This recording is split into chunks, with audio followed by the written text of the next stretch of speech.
lantaran takut ditembak. EF, warga Desa Kurup, Kabupaten Oku, tersangka pelaku pencurian buah kelapa sawit milik PT Minanga Ogan, akhirnya menyerahkan diri. Tersangka menyerahkan diri pasca polisi menerbitkan daftar pencarian orang atau DPO terhadap 3 orang pelaku pencurian buah kelapa sawit.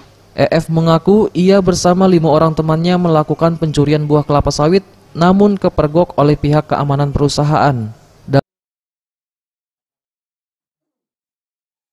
Dalam kejadian tersebut 3 orang berhasil diamankan, sementara EF dan 2 orang lainnya berhasil kabur.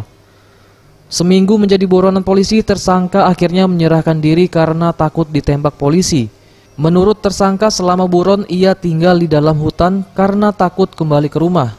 Setelah dihubungi pihak desa, akhirnya tersangka menyerahkan diri.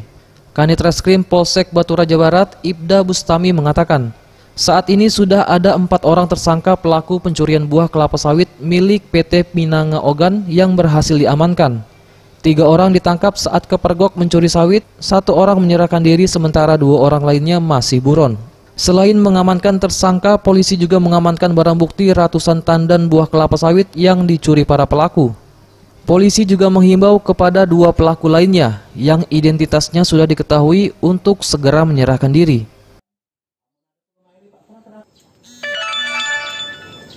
Dari pihak Polsek Batu Raja Barat, Polres Oku, sehubungan dengan peristiwa pencurian buah sawit milik perusahaan Minanga Ogan, yang mana sebelumnya telah ditangkap 3 pelaku. Setelah ditangkap 3 pelaku, kita kembangkan, ternyata ada 3 pelaku lain yang melarikan diri. Setelah kita buatkan terbitkan DPO, kita berkomunikasi dengan Kades Kurup, bahwasanya ada warganya yang telah melakukan tindak pidana. Setelah kita berkomunikasi dengan Pak Kepala Desa Kurup, Pak Kades menghubungi pelaku.